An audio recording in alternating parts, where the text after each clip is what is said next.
Okay. So this is a test for our live stream review. It looks like the lighting in this office is absolutely terrible. But we will make do. So we still officially have about 4 minutes until we begin. So if you're one of the ones who's watching this after the fact, then well, you may want to skip ahead until the actual official start of this thing. So we still have about 4 minutes-ish. I'm going to shuffle things in the office a little bit and see if I can't make this the best experience for us possible. Yeah, so bear with me.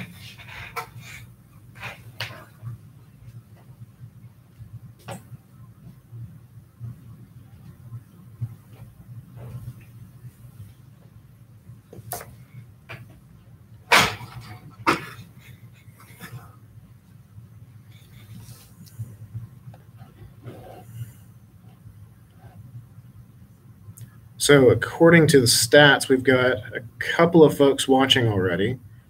If you're watching, are you guys able to see the chat on the side of the screen? Are you guys able to see and jump in on that?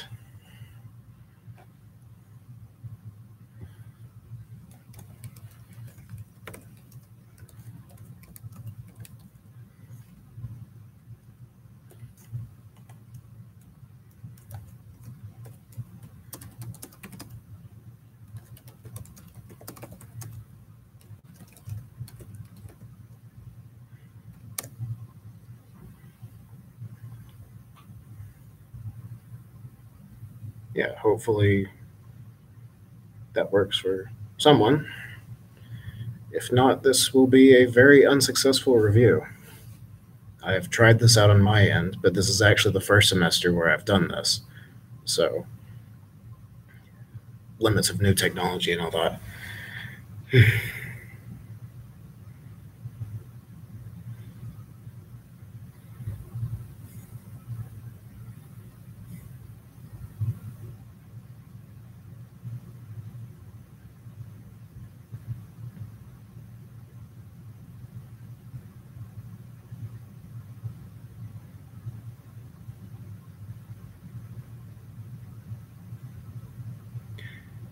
Lauren, absolutely. I will get into detail on that in about 2 minutes, if you don't mind, so that I can make sure that anybody who jumps in for the official stream starting at 6, I got a little bit early so that I can make sure all of this is working the way that it's supposed to. But absolutely. For those of you who can't see the chat, or I think the recorded video later does not show the live chat alongside it, Lauren's asked whether I could explain how the midterm will be formatted and what I recommend you focus studying on. So I will definitely answer that one here in just a few minutes.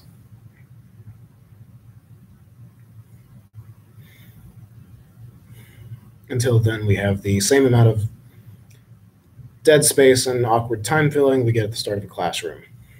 Never quite know what to do at those moments, being entirely honest.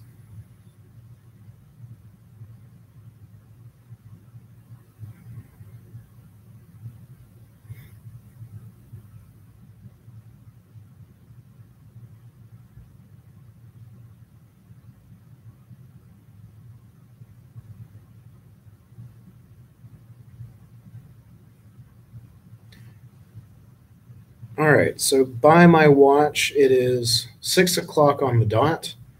We'll give folks just 1 to 2 more minutes to show up, because at the moment I am only seeing 2 out of the 80-something that we have in our class. So we'll give folks just another minute to log on, do their thing, click the link. Hey, we've got a third. Welcome. Hopefully we have a few more than this. As I was just saying, we've got 80-something in the class. So love to see the numbers jump up. But as soon as we get just another minute or 2, I will start going through questions. And we will simply answer as many of those as we possibly can in the length of time we've got.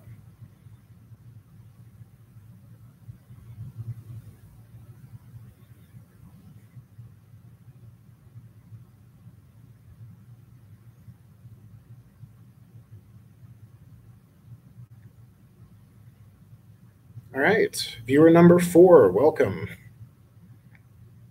Hopefully all semester's going all right so far.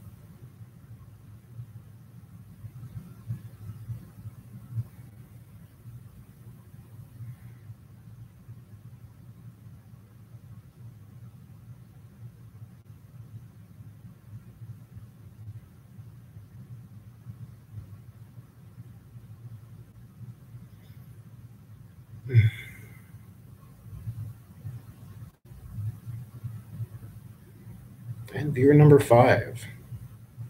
Welcome. We're waiting just one more minute or two to let people trickle their way into the live stream.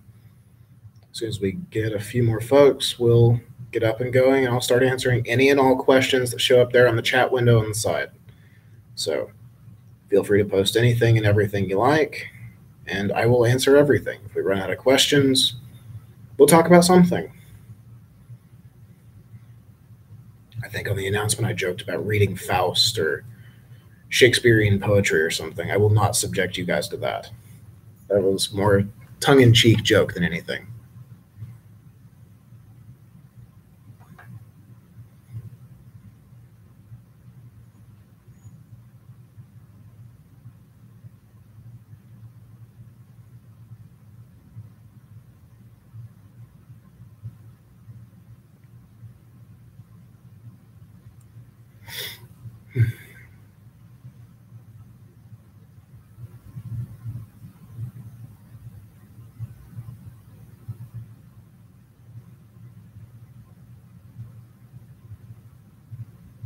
Just for the record, can you guys hear me all right?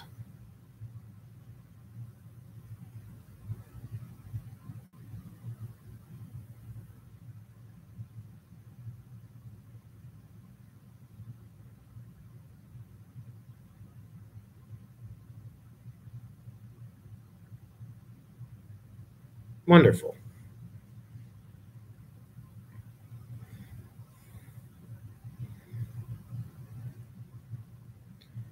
All right, so we're 3 minutes past, which is not a lot of time past 6 o'clock, but I promised we'd start at 6. There's the 5 of you. If it's just the 6 of us all together, so be it. I'll answer any and all questions that you guys have.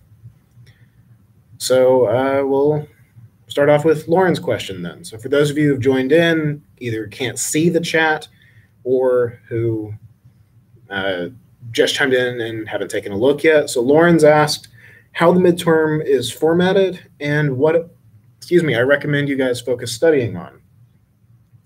So the short answer is the midterm is a couple of essay questions. They're similar to the journal prompts that I've been having you guys do.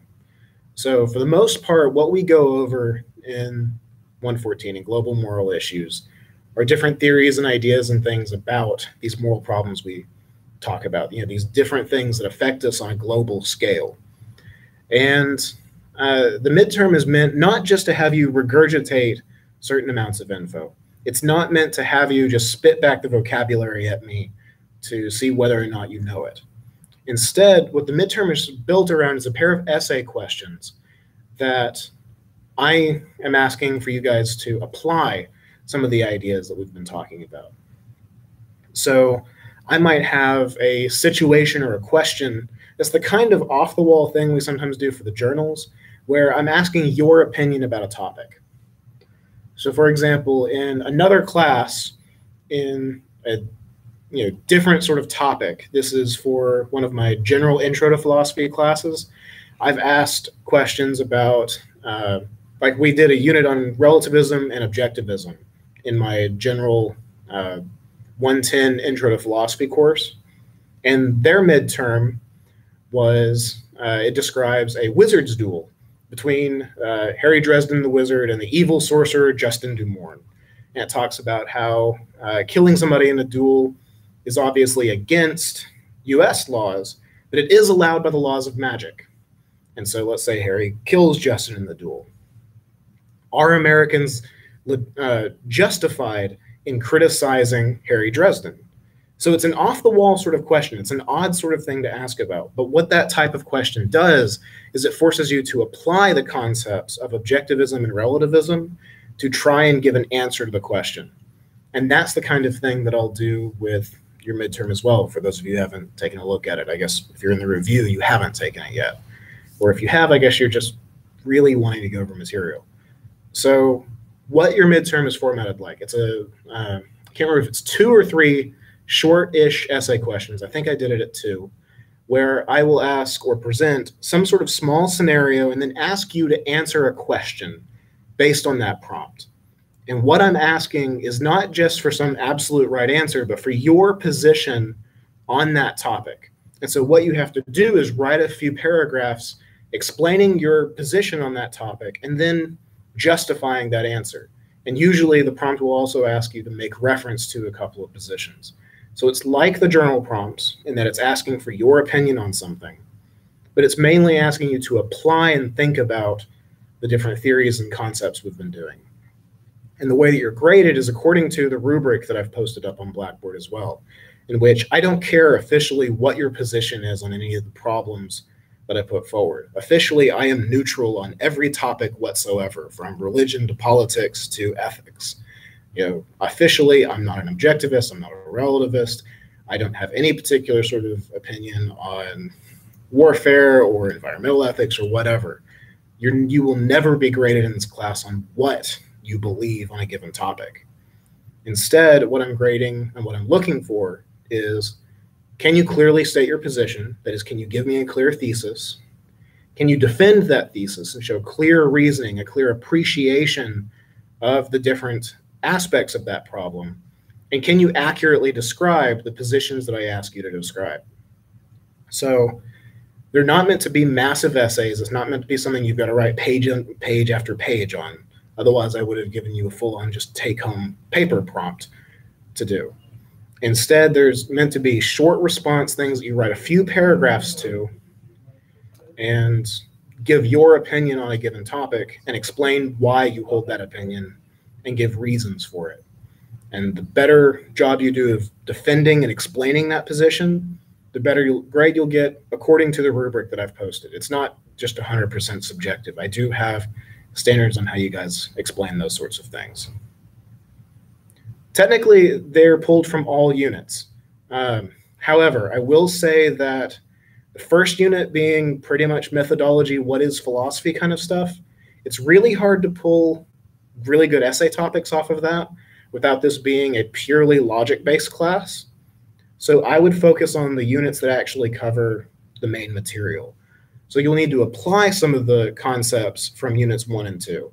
You know, things about what an argument is, what a moral theory is, and so on. But you won't have any detailed questions based on that. Now, if I remember, well, I don't have to remember, it's written right in front of me.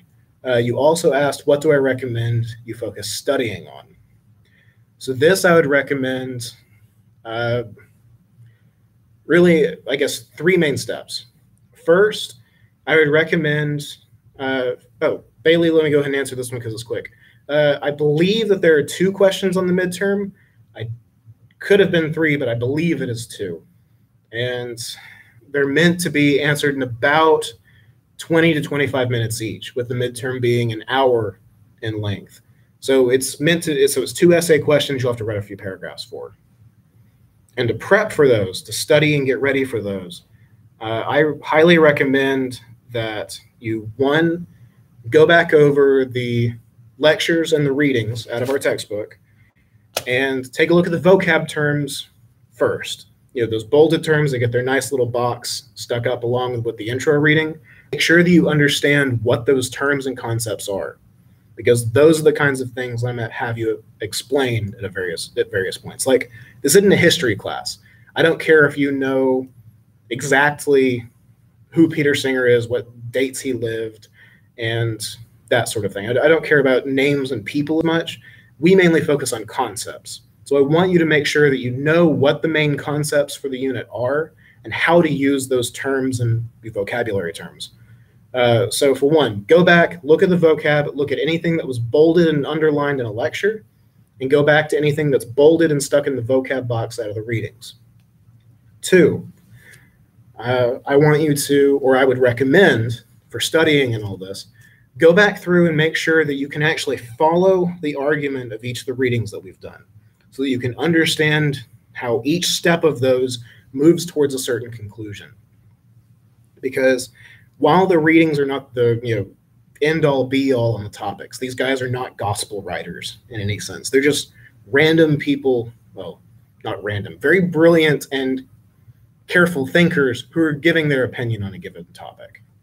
So they're not the only people whose opinions matter, but I would like you to be familiar with what their arguments are, what sort of things that they are concerned about, and how they got to their conclusions. Because these will give you fodder and concepts and things for you to use in your answer to the question.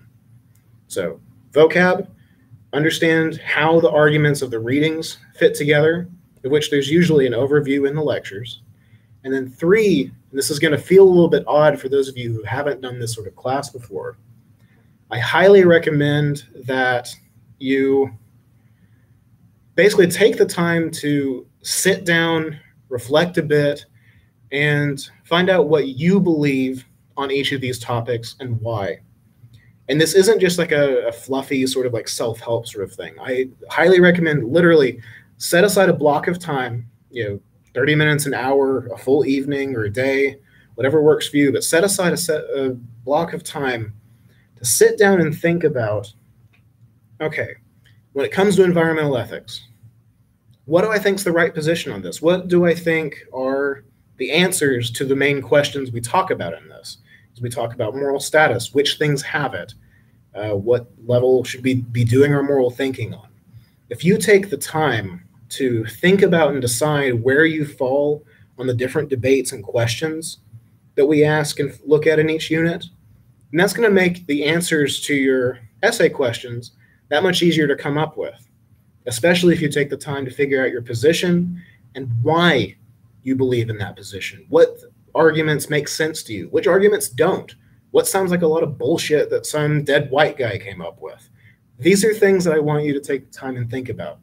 Because when you go to write the response to those essay questions on the midterm, for one, you have a limited amount of time, just like you would in an ordinary classroom. So you can't take forever to figure out exactly what you're going to say on everything. You have to have a little bit of stuff prepared. But since you don't know what the questions are until you take it, knowing that, for example, you're a zoocentrist about animal rights and that sort of thing. You think that animals, both human and non-human, are what have moral status. If you know that about yourself, and you know why you think that, maybe you agree with Singer's arguments about it's suffering that matters and that sort of thing. Knowing that makes it a lot easier to answer the kinds of questions that you'll be asked, and it makes it easier for you to apply the concepts. All right. So we've got another question from Lauren. Again, for those who maybe on the future recording of this can't read it. Would I recommend sticking to a strict belief about a topic, one way or the other, even if it doesn't exactly match your beliefs? Or would it be better to be honest and talk about the mixture of things that describe you? I would encourage you to be honest, but with a large caveat. So for one, be honest, be yourself. Again, you will never be graded on what the positions are. So I'm not looking for you to come up with an answer that you think will please me or anything like that, because ideally you shouldn't know what I think about these. And some of the journal questions, the class is structured to be overall a fairly easy grade because online classes just suck on both ends of the table, in all honesty. It's difficult to take them. It's hard to have discussions about stuff. So the class is structured to be a little bit easy, but the journal prompts are meant to get you thinking about your beliefs on a topic and to have you sort of decide what you think about these different topics. So I value you being honest both with me and with yourselves about what you believe on a given topic. So be honest. That doesn't mean be wishy-washy. So if you notice, if you go and look at the grading rubric for philosophical essays, and if you go back to the How to Read and Write Philosophy reading that's part of Unit 1, one of the main things that comes up in both my grading and recommendations on how to write this stuff is to have a clear thesis statement. In other words, when I ask a question like, can an American legitimately criticize this crazy wizard's duel? Can an American literally and with justification judge someone from another culture? You have to take a stance on that. If you do not actually answer the question, well, then you didn't answer my question. You didn't really address the prompt. So if you believe a mixture of things, that's fine. In fact, I encourage you to explain that sort of thing if you feel like you've got enough time and space in your response to do so. But don't be wishy-washy. Don't say, oh, well, I kind of think biocentrism's true, and I kind of think animals have rights, but I also kind of don't. Don't do that. Pick one. Pick whatever's closest and describe it, and be honest. But you need to have a clear and definitive answer to whatever the question is. If you want to say, I agree somewhat with this position, that's fine. If you want to say, well, I don't think animals really have rights, but Singer makes a lot of good points, that's fine to say, so long as you come back at the end of the day, at the end of the essay, with a clear position that you're actually going to argue for. Does that make sense?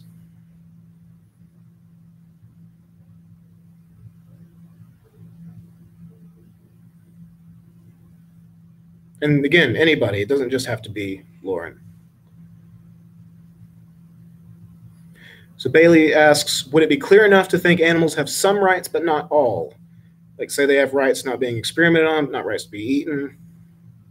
Yes, absolutely. I think that's a perfect position to take. If that's what you honestly believe, that is absolutely clear enough. Just make sure you spell out why you think that. Because again, I'm not grading you based on what position you agree with, but rather your reasons and your arguments for it, and can you fully appreciate the problem surrounding this whole thing. So if you can say why you think there's a difference in the number of rights or the types of rights that an animal has, awesome. Please go for it. I encourage you to be honest and have that kind of nuance. That's spectacular. Not to say that if you don't go to that level of detail or that level of like gray areas and things, you won't do well. A very simple answer explained well is also fantastic and amazing. So yeah, take a position, argue for it as best you can. When in doubt, be more clear. Again, all things that come up with the How to Read and Write Philosophy essays stuff out of Unit 1. I do highly recommend, if you've not read that one, to go back and glance at it, just because it's fantastic tips overall.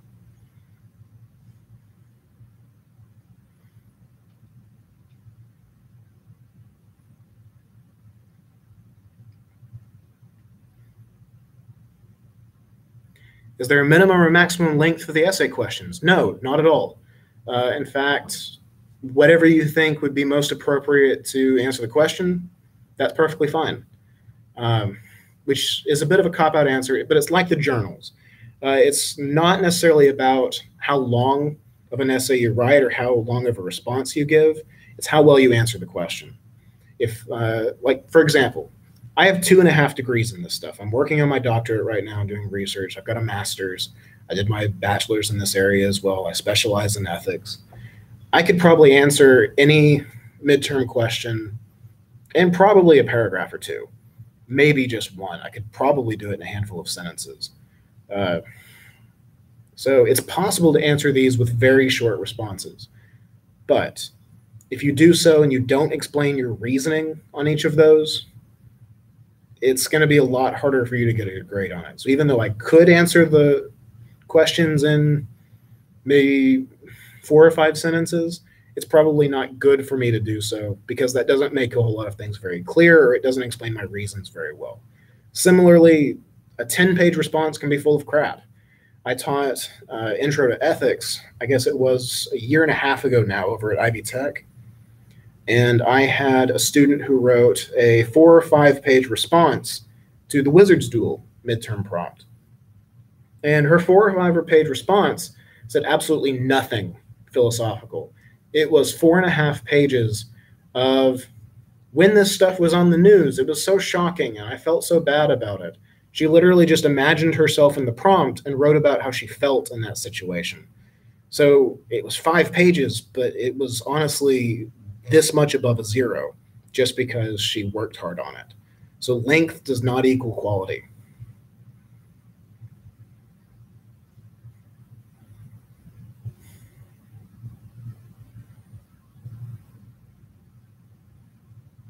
Yeah, absolutely. So looking at the animal ethics stuff about egalitarian and non-egalitarian positions about animal rights and moral status. I can talk about it just in general, which will rehash some of the lecture content and just be me talking on it for a little while. Or is there a specific aspect to those two concepts that you want to dig into?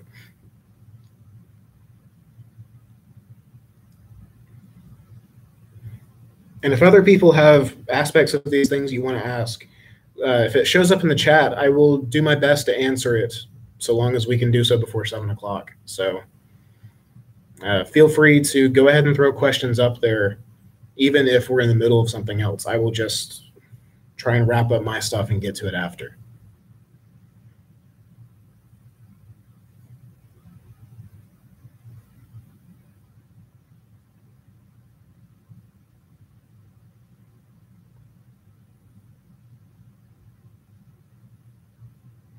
So yeah, I guess just to make clear, I'd like to clarify before I talk about egalitarian and non-egalitarian positions.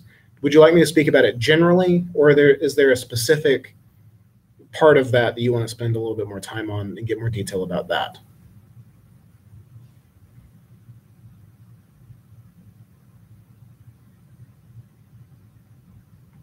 Okay, general works for me.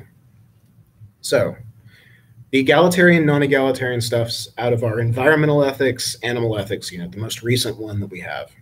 So let's do a little bit of the big picture stuff, a little bit of the mapping out of where the concepts fit, and then talk about the distinctions between them. So for Unit 4, where we talk about environmental ethics, we're talking about animal ethics, and about moral status. When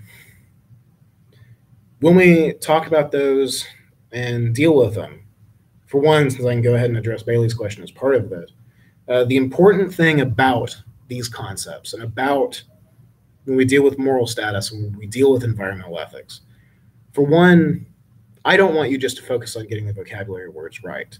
It's more important for me that you don't get them wrong, that you don't misunderstand a concept.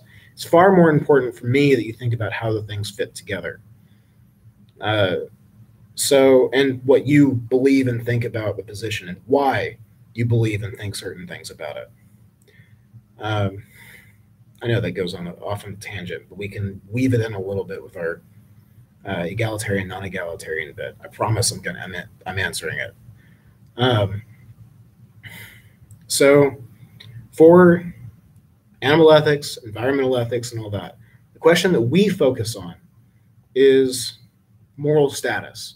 What things have it? What does that mean for us? How does that influence our thinking? And how should we go about thinking about moral status?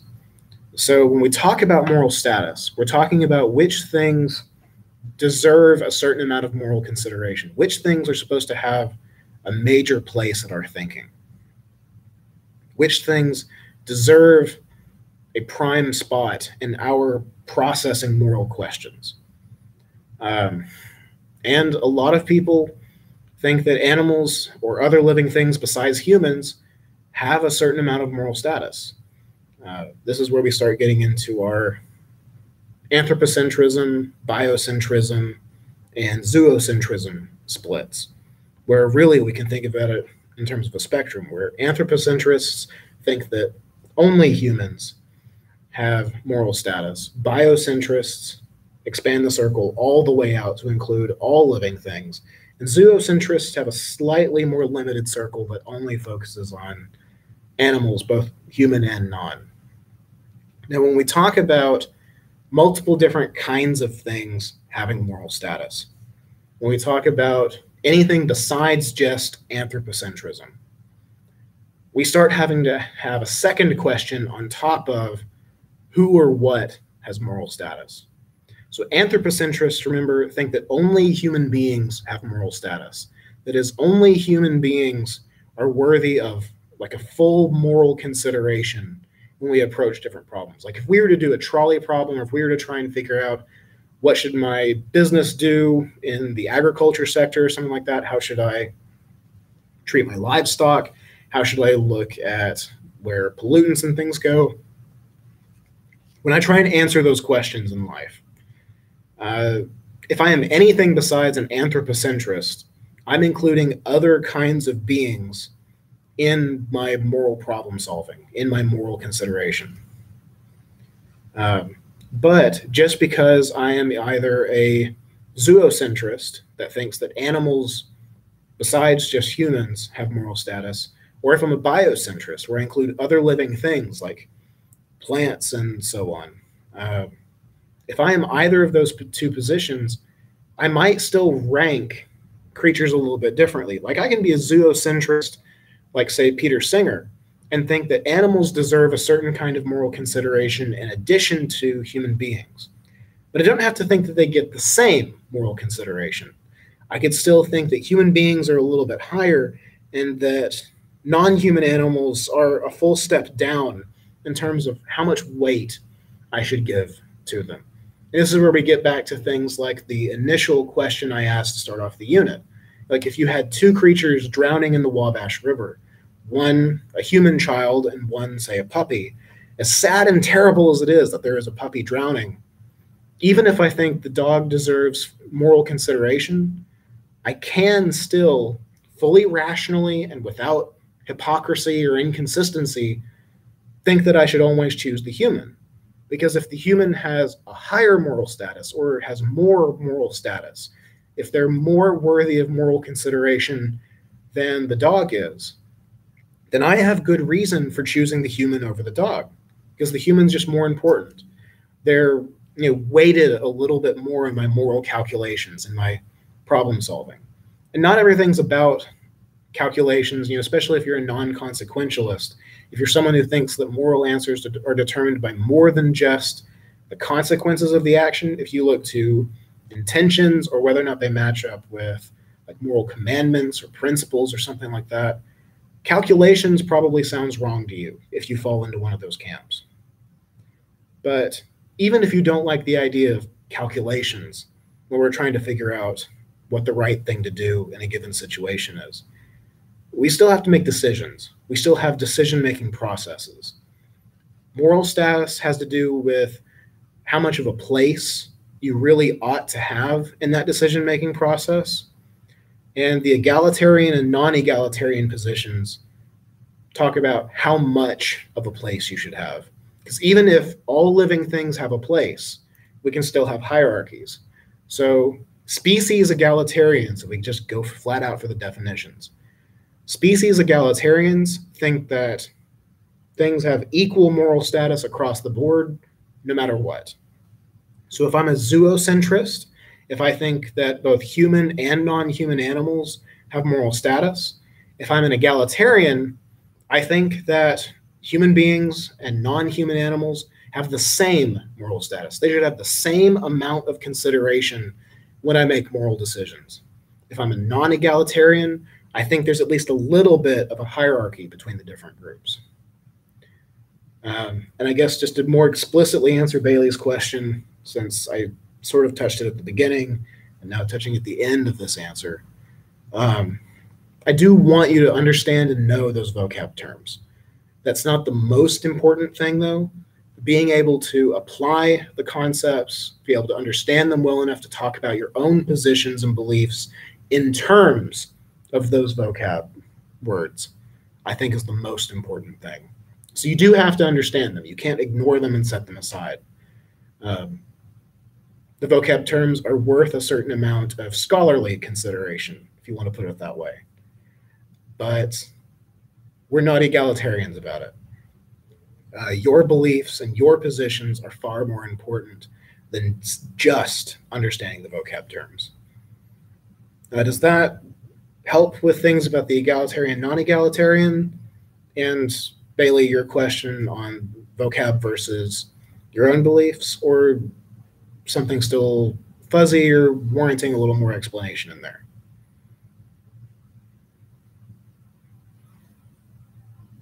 Of course, it's my pleasure. It's literally what they pay me for. And I just like doing this stuff in general. Adriel, how many points will the midterm be worth? The midterm is worth 150 points. It is, besides the final, the single largest assignment that you have as far as the class goes. But that's not meant to be a panic-inducing sentence. If it is, take a breather, it's okay. The midterm and the final are both worth the same number of points, 150 out of the 600 for the total class. But, oh, I guess there is no but. So the midterm and the final worth the same amount of points. So if you mess up on one, you can do better on the final and help make things up. Additionally, if the idea of the midterm being weighted so much more than everything else we do is worrying for you, remember, online classes suck. I'm trying to make it suck as little as possible. And as part of that, your journals are effort grade based. The quizzes are mostly vocab. And there's a lot of those journals. And there's a quiz from each of those. So from each of our units. So hopefully your grade is actually quite comfortable at the moment. So you can do a bit worse on the midterm and still do all right for the class overall. The journals are meant to help take a little bit of the pressure off from the midterm. Because the midterm, how well you can apply and think about these problems is really the best way to evaluate things like this. Philosophy is not just about memorizing words or memorizing what this dead or living bearded white guy said. Like, that's unfortunately part of it in too many classes. I think that the application of the concepts is far more important. Whether or not you know what Singer believes about animals is only a little bit useful out in the real world, but your ability to think deeply about moral issues, about moral problems, that's what's important to me. So the midterm is not the easiest of grades. There is a full-on rubric. I'm a bit harsher on it. It's not just a do it and you get full credit. But the class is still structured so that it's not I'm going to fail this if I don't get an A on it. The journals are meant to take a little bit of that pressure off. So yeah, 150 points in the midterm. Journals are meant to help buoy things a little bit so that you don't have to panic quite so much. But, I am looking to see how well you guys apply the concepts.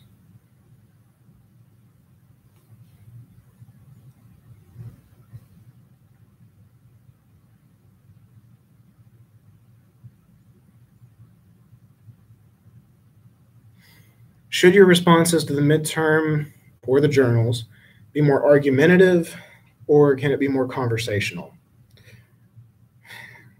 So the philosopher in me, for one, wants to point out that's technically a false dichotomy. It's a choice between two choices. That's not the only two options. It's not true that you have to choose between these two and you can't do anything in the middle. Conversational, especially on the journals, is 100% fine. I don't believe I've docked anybody for being too informal on those sorts of things. So in the journals especially, conversational is fine. A certain amount of conversational is perfectly fine for the midterm, especially since I don't have clear guidelines to tell you, no, you can't say y'all or you can't say whatever in there and it'd be appropriate. This isn't that kind of class. And I'm not that kind of teacher. So without having clear guidelines on it, it's not possible to lose points for being too informal. So don't worry about that. If you write too conversationally, there is no such thing as far as the midterm is concerned. Bailey, I'll get to yours in just 1 second. So it's not possible for you to be too conversational grade-wise. However, that doesn't mean that you should abandon good arguments. It doesn't mean that you can be sloppy with the kinds of things that you say. And both of those are at a little bit of a risk if you focus and be too conversational with everything. So I'm not looking for very rigorous, very formal academic writing where there are no contractions and that sort of thing. But I do want you to be as clear as possible. when it comes to your positions, and I want you to explain your reasoning as much as possible on these things. So informal is fine, but it ought to be informal in the same way that we're doing things right now, where I'm still trying to explain a position, where I'm still trying to explain the reasons and the ideas behind it, and I'm trying to keep it organized towards a specific point. If I do start to ramble a little bit, I do try and bring it back to the main point that we started at, especially at the end, so that it's clear where everything built up to. Again, when in doubt, go back to that guideline for philosophical essays. It will not lead you wrong. And yeah, don't worry about informal language, but do try and make sure that you have a clear thesis and you explain your reasons for that position, if that helps clear things up at all. Bailey, you're asking about a curve, and I'm also going to grab my bottle of water because I forgot to bring it to the desk. So, possibility of a curve. Honestly, no, unless everybody in the class does absolutely, truly terrible, which for one, I think is actually a little bit of a sign of a terrible teacher or a badly structured class. I used to be a pre-med biology major when I started undergrad, all of, 9 years ago. And it's not uncommon in the STEM fields for everybody to get like a 30% on the exam and then have it raised up to where people get, like standard distribution of grades. And it always occurred to me that that is a lousy way of doing education. Just, full disclosure, hot take, whatever you want to phrase it as. I think that it's a lousy way to do a class because I teach a certain kind of material, I teach a certain amount of material, and I'm supposed to evaluate the material that I've given you. If you don't understand the material that I've given you, or if I've not taught it in a way where at least most of you have gotten the majority of it, I'm doing something wrong with either my evaluation or what I'm evaluating. Either the questions I'm asking are wrong or I didn't give the material well enough. So if we're in a situation where I think a curve would actually be warranted, like if all 80-something people in the class fail and I need to raise the grades up to match something resembling a normal distribution of grades, for one, I'm going to feel terrible because I think I've done a crap job at that point. So I'm not expecting to do any of that. On the other hand, which is not really another hand, but an additional point to consider, as far as your average goes, I look back to the journals. The journals are basically gimme grades. So long as you put some amount of effort into those things, you're going to get the full credit. You might as well consider those to a certain degree a curve for the exams because they take some of the pressure off. Almost everybody in the class has at least a B. The only people who don't are ones who have not done anything, or the people who have just left an entire unit off of their to-do list, and so we're missing 3 or 4 grades or something, or most of the semester. So grades are rather high at the moment. The journals should help take some of the pressure off. So no real possibility of a curve, but you should be fine. I expect grades to be decent. I've liked the journal responses I've got overall. I really don't think it'll be necessary. As far as conversational and formality stuff, can you use the word I in contractions? Yes to both. Contractions are perfectly fine. There are no style guides for what is or isn't appropriate. I've not put out a rubric saying, you must use this kind of language. You must be operating at this vocabulary level. You can't use contractions. You can't use I. You can't use we. Because I'm not putting anything out there to grade you on that, you won't be graded on that. It'd be unfair of me to dock off points for something you're not prepped to do. Secondly, I'm asking your opinion on things. I'm asking you to give a well-reasoned, clearly thought out, and well-argued position. But I'm still asking for your beliefs. So if you don't use the word I, or at least use the phrase, I think this position's correct, or this position is correct, if you're not doing something like that and expressing a belief or expressing an opinion about this, you're probably missing something. You're probably not doing all of what I'm asking. So you don't have to use the word I. Like I just showed, there's a couple of different ways of phrasing it. But if you do use I or if you do use we, perfectly acceptable, totally fine. I guess, and on that, I mentioned thesis statements before. Nobody asked about this, but I think it's worth saying, especially for those of you who are viewing this after the fact. As far as thesis statements go, the grading rubric mentions that you do have to have one. You do have to take a position on this stuff. And you have to clearly state what your position is. The easiest way, 100% guaranteed way to make sure you don't lose points for a thesis statement, easiest way is to say, in this paper, I am going to argue that. You've probably been told by an English teacher at some point to never put that in your essays, to never put that in the paper. We're in that kind of class. In philosophy, we value clarity more than we value highly skilled literary writing. Unfortunately, some of our authors take that point too far, but clarity is the thing that we value most, along with good reasoning. And so stating something like, in this paper, I will argue that, or I am going to argue that, is perfectly acceptable. It's the easiest way to guarantee that you don't lose points for a thesis statement. And it honestly is something that professional philosophers do as well. So it's not required. It's not a phrase that I'm looking for necessarily, but if you have it in there, I guarantee for at least the thesis statement, you will not lose points. And I guess that also doubles down on, you can use the word I. In fact, I encourage it to a certain degree. Not required, but I do encourage it.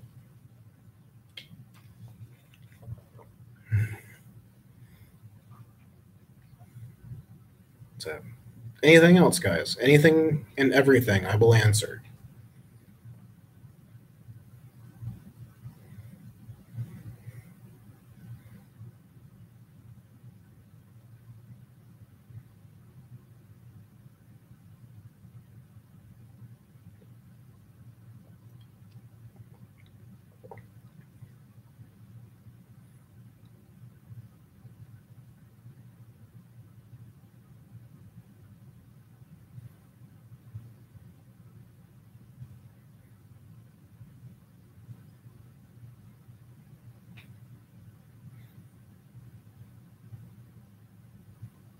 Any questions at all? I will happily give whatever answer I can give.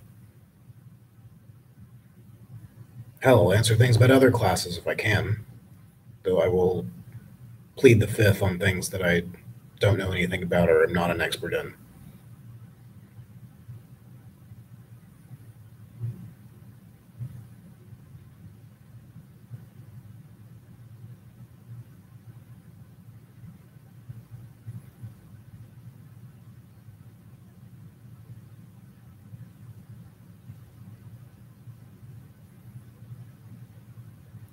I suppose worst comes to worst, we can always break out that Shakespearean poetry.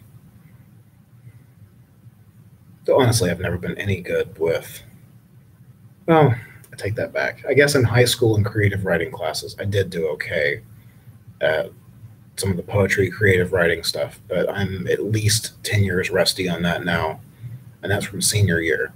So I don't know that I could come up with anything, and I don't know how great my analysis is and all that. Biggest takeaway from the review or piece of advice for the midterm?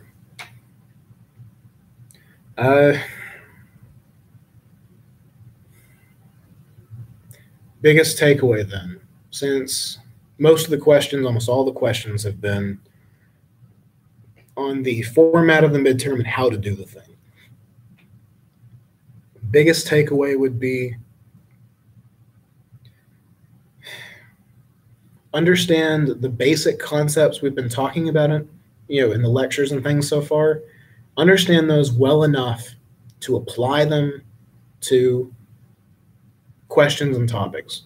Be ready not just to regurgitate vocabulary words, but to apply concepts to different situations.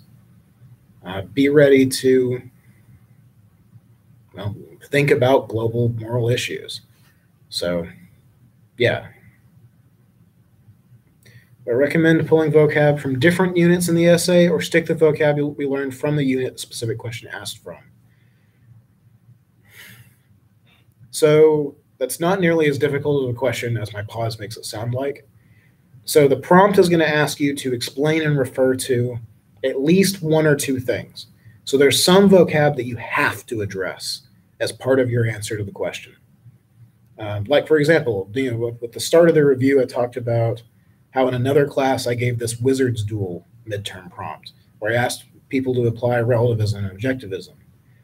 The final question for the prompt, like the actual question for the exam, was, can an American legitimately criticize Harry Dresden, make reference to and explain relativism, objectivism, and moral nihilism as part of your answer? So there will be some specific vocabulary, usually just one or two words, that I will ask you to reference and explain as part of your answer. So like if you're asked an animal ethics question, you might be asked to reference and explain what moral status is. You might be asked to reference and explain biocentrism. And so you're going to have to say what biocentrism is. And if it's part of your answer, you can say whether or not you agree with it or disagree with it. You can say, I am a biocentrist. That means that I think that all living things deserve moral consideration. That's explaining it and making reference to it. That works. Now, if you weave it into the rest of your essay and go into greater detail, those are the things that make the difference between, a standard or adequate response and an excellent response. Things that I list a little bit on the rubric there in Blackboard. So you're going to have to go over some vocab from the unit the question's focused on. As far as bringing in vocab from other units, I would say that's perfectly fine. There's nothing wrong with that. Especially for vocab from Unit 1 or Unit 2. Things like moral theory, valid and invalid arguments, etc. These are things that it's great to make reference to, because it shows that you're fully thinking through the arguments. If you can say, I think Peter Singer's argument is a sound argument, which means I think that it validly sets up its conclusion. It guarantees that if the premises are true, the conclusion's true. And I think that he is right on all counts. That kind of reference to their vocab is awesome, great. If in the middle of your animal ethics essay, you start talking about the morality of warfare, you better have a very good connection there going on. It's fine to do that, but you better explain it pretty well if it's very off the wall or random. You don't get bonus points just for referencing other things I've talked about. Is it allowed okay to look at the book during the exam? So here's where my inner teacher and my very practical grad student selves conflict a little bit. For one, the most important question is, how would I know? Could I stop you? The answer is no. It's a side effect of online classes that there is absolutely nothing I can do to make sure that you don't make reference to a physical textbook while you do the class, or while you do the exam, excuse me. So even if I said no, it'd be very difficult for that to matter at all. So given the impracticality of all that, I would say, yes, it's perfectly fine to make reference to them. It's perfectly fine to look at it. You shouldn't feel bad about it, because I am fully aware of how this format works. That said, I'd want, because I've given you permission for it, it's not cheating. Don't feel bad about it.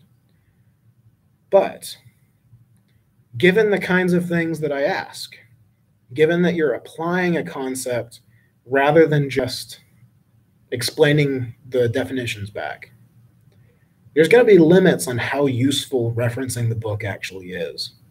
And when I say referencing the book, you're not required to cite or quote or anything like that. It's not that kind of class, not that kind of exam.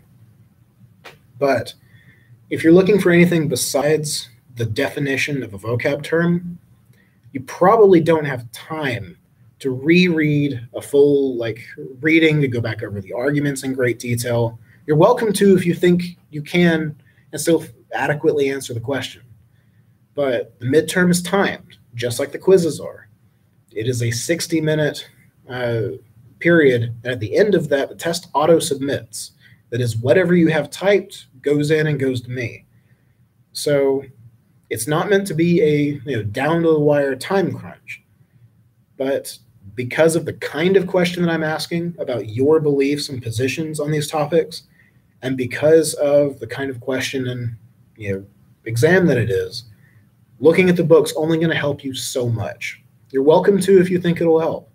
I can't stop you. I'm officially giving you permission, so don't feel bad about it. It's not cheating. You have my explicit permission to look at the book. But don't count on it to save you. You're going to need to know some of the stuff ahead of time, have it in your head, and hopefully have thought about things in some depth and know where you stand on the various topics.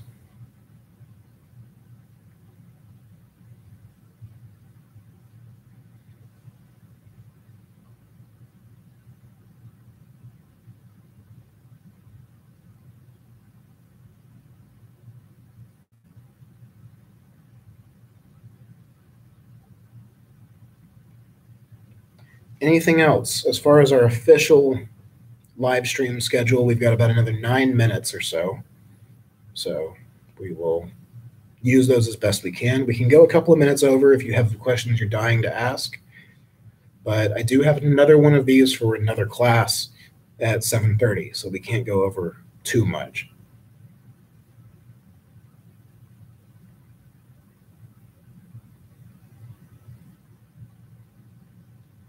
But anything and everything, I will do my best to help.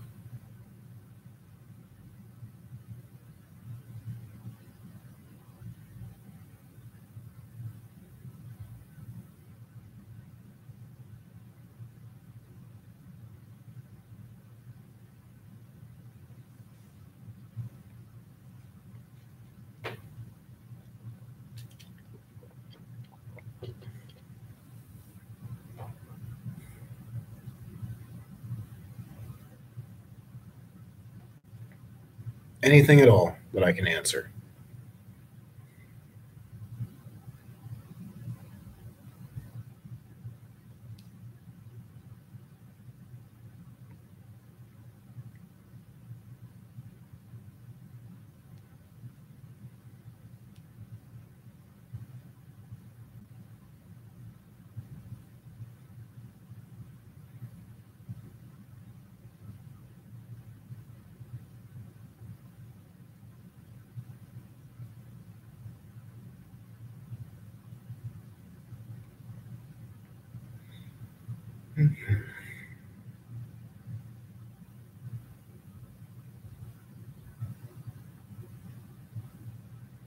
I will say it feels especially odd having these more quiet and still moments, given that I am literally the only voice I can hear.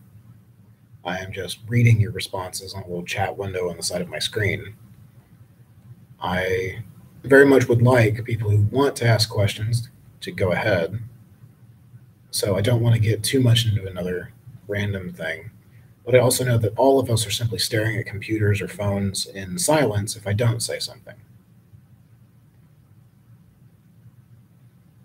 Okay, what can you do with a philosophy major besides teach philosophy classes? It's a good question. So there is a short and pithy sort of answer, and then there's a full answer, and they're both accurate, one of which is a whole lot more satisfying than the other. So the shorter answer is whatever you want. The detailed answer that actually makes that make sense. So as I mentioned, I think in the very first lecture of the class, philosophy as far as subject matter goes is something that does not come up with a whole lot of people. For example, no matter what your planned careers are, what your majors are, I can pretty much guarantee that whatever you do in life, if you're not a philosophy instructor or you're not some kind of humanities or liberal arts instructor, it will not impact things at all if you know what Plato's allegory of the cave is. I have no illusions about this. I will not pretend that it is necessary for you to succeed in your career for you to know exactly what these people thought about these subjects. I think it's better if you do. I think that this is valuable info to know to be a more well-rounded human being, to know the history of Western thought and all that sort of thing.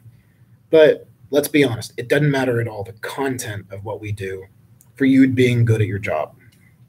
That said, the process of learning this stuff, the process of taking the time to critically think about moral questions and problems, and the kinds of skills you get by reading difficult pieces, by thinking deeply about fundamental problems, and by studying and thinking about good arguments and logical structures and things like this, you gain incredibly valuable skills by doing this. You get the ability to analyze very difficult texts, because some of the things written in philosophy are the most dense or badly written or complicated things ever written by a human being. Being able to read and understand that stuff is incredibly valuable. You gain the ability to analyze problems. You get the ability, you get practice at studying things like moral issues that don't have clear answers, taking that problem and breaking it down to its fundamental pieces and understanding how these different aspects of the question fit together. It's like when we talk about environmental ethics, when we talk about warfare, we can look at questions like, well, does morality even apply to this? If it does apply, how does it apply? What are the principles and things that govern it? Breaking down a problem like that and seeing how the different pieces fit together, and then being able to clearly and, with good reasons, explain your positions on that and explain that problem to somebody else. These are skills that are valuable no matter what you do. Even if you are a goat farmer on the far side of the planet, eventually you're going to have to explain something to somebody, or you're going to have to face some kind of a problem that you've not seen before. That kind of problem solving, that kind of analysis, and that kind of communication are skills that you can apply to everything that you do. So whether you're in agribusiness, whether you're an engineer, whether you are going into molecular biology and you want to get a double PhD MD and focus on saving the world through medicine, philosophy teaches valuable skills, things that apply to everything that we do. So as far as philosophy majors go, statistically, a lot of them are lawyers because the philosophy major prepares you amazingly for the LSAT, the law school entrance exam. A lot of people go into business. There's a lot of executives with liberal arts degrees. There's a lot of philosophy executives out there, people who take the broad skill set and training that philosophy gives and succeed in the business sector. And then there's a lot of people who double major in philosophy and something else, and they use philosophy to be better at the other things that they do. So it's a very useful major, and even money-wise, pure money-wise, philosophy majors are actually slightly above average. I can't think of what the current stats are. I know a few years ago, the average salary for somebody with a bachelor's degree in philosophy just starting out was something like $56,000 a year. That was a few years ago, and that was specifically looking at people with bachelor's degrees overall. But that was slightly above average for bachelor's degrees just in general. So you can do lots of things. There aren't specific and clear-cut jobs to do. There are no philosophy minds out there. There are no philosopher positions. Well, take it back. There are a very small number of philosopher positions. Things on like medical ethics consulting boards, or some consulting firms hire explicitly philosophers. There's some programming teams that hire philosophers to work on machine learning and search engine algorithms, because our work in metaphysics and ontology help with all of that. But yeah, lots of things you can do with it. Not all of them are clear-cut or obvious.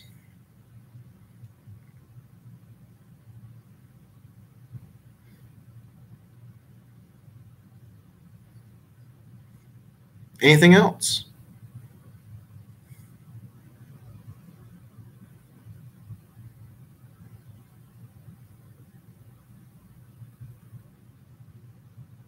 Any non-philosophy questions?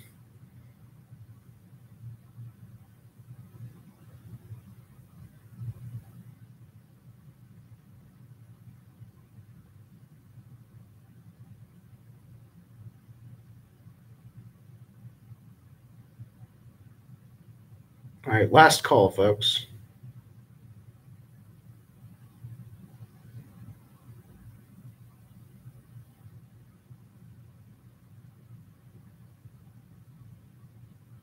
All right, so without any other questions, it's 7 o'clock.